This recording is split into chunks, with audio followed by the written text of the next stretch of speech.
No estilão sul-mato-grossense com o eco do Pantanal. Vamos que vamos!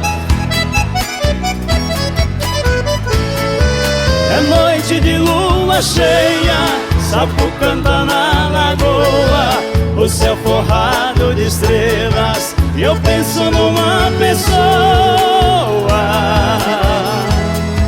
Saudade no peito chora, lembrando da despedida. Escuto a melodia e me afogo na bebida. E hoje aqui nessa varanda só uma coisa me consola, é o choro de uma sanfona e o ponteado da viola. Coração tá machucado por causa dessa mulher.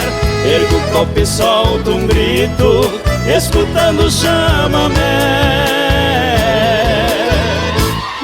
Então chama todo mundo lá pra casa de tardinha.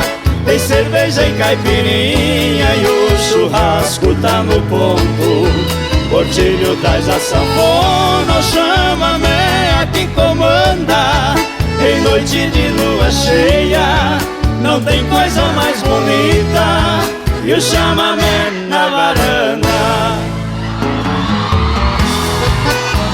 Aos amantes do chamamé, eco do Pantanal, 100% sul-mato-grossense.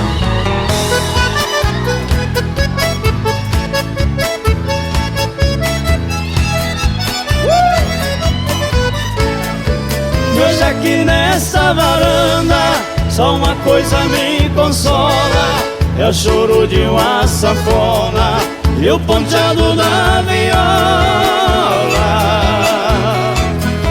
Coração tá machucado por causa dessa mulher.